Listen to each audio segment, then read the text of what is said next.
ইসরায়েলকে শিক্ষা দিতে লেজার অস্ত্র নিয়ে এসেছে ইরান। গেল ৪ অক্টোবর শুক্রবার দেশটির কয়েকটি স্থানে সন্ধান মেলে লেজার ডিরেক্টিভ এনার্জি ওয়েপন সিস্টেমের, যা নিমিষেই অকার্যকর এমনকি ধ্বংস করতে পারে লাখো ডলারের ড্রোনকে।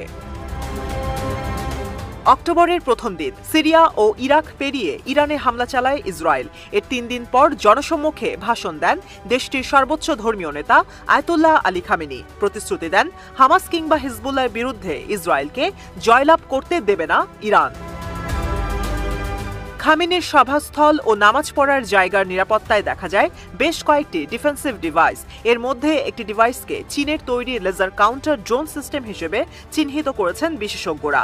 সভাস্থলে স্থাপন করা লেজার ওয়েপনের ছবি এখন সামাজিক যোগাযোগ মাধ্যমে ভাইরাল।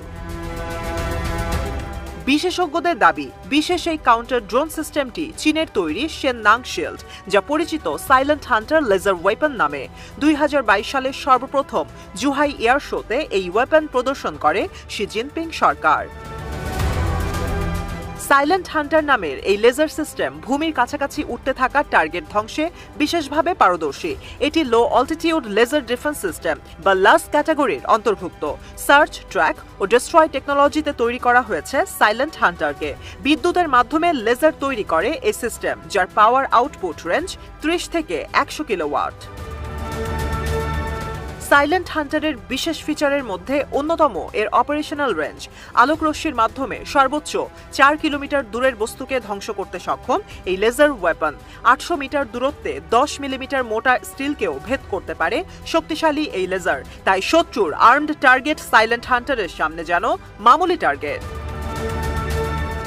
২০২১ সালে চীনের সঙ্গে ২৫ বছর ব্যাপী কৌশলগত সমঝোতা চুক্তি সই করে ইরান। মূলত তেহরানের সামরিক ও প্রযুক্তিগত সক্ষমতা বাড়াতেই নেওয়া হয় এই উদ্যোগ।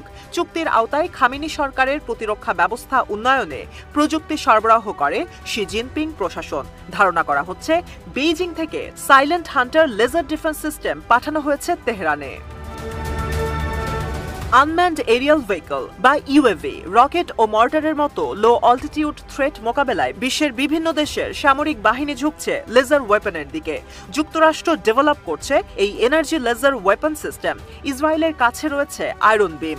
একই ধরনের অস্ত্র তৈরির চেষ্টা করছে জার্মানি। তাই আকাশ প্রতিরক্ষা ব্যবস্থায় সাইলেন্ট হান্টার যুক্ত হওয়ায় বৈশ্বিক পরাশক্তিদের চেয়ে এক ধাপ এগিয়ে থাকবে ইরান।